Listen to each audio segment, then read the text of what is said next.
And we are, as a people, inherently and historically opposed to secret societies, to secret oaths, and to secret proceedings. Number 3, Operation Paperclip. Originally titled Operation Overcast, was a secret program conducted by the United States Joint Intelligence Objectives Agency, in which more than 1,600 German scientists, engineers, and technicians, including their families, many of whom were Nazis, were brought to the United States from Nazi Germany after World War II. The United States government secretly gave Nazi war criminals government employment. Their records were cleared, and they were given new identities and allowed top-secret security clearance to work within the United States government.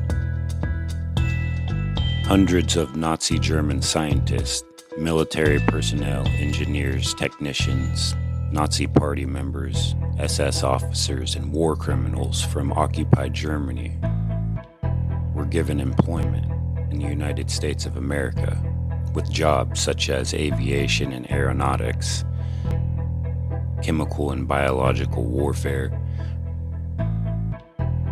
radar and electronics, medicine and medical research, counterintelligence and intelligence gathering.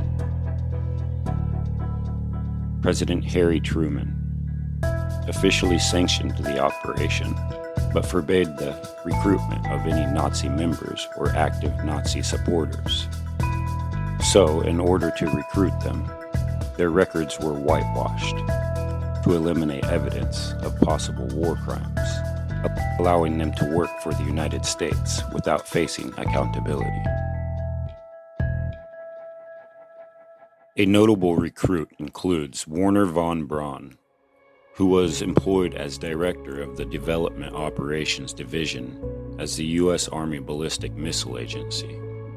He was chief architect of the Saturn V rocket. Von Braun led the development of the Saturn V rocket, which was used in the Apollo mission to the moon. Wernher von Braun was also the director of NASA's Marshall Space Flight Center.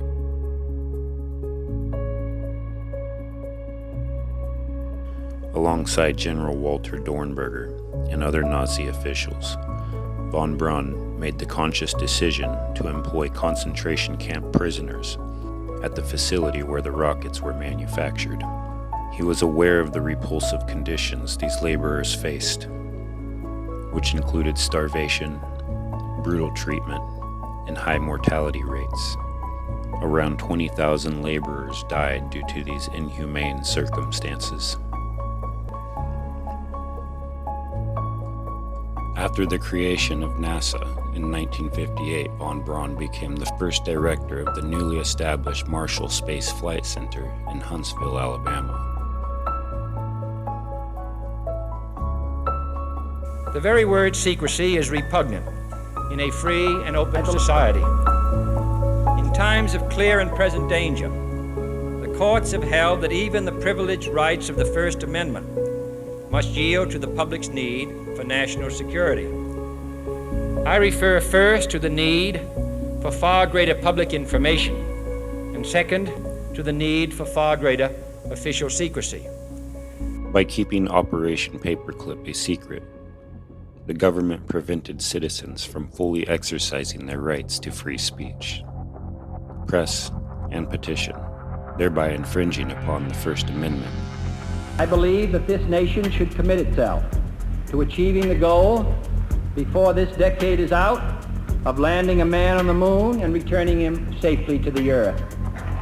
No single space project in this period will be more impressive to mankind or more important for the long-range exploration of space. Citizens were not able to question the government's actions, express their concerns, or hold their elected officials accountable. The American government's handling of Operation Paperclip, recruiting German scientists after World War II, draws parallels to the propaganda techniques used by the Nazis, who were expert propagandists. The similarities in control of information, censorship, and and restriction of public discourse highlight how government secrecy can mirror the propaganda tactics of authoritarian regimes, impacting democratic values, conservative values, and civil liberties. Operation Paperclip, 1945 to 1959.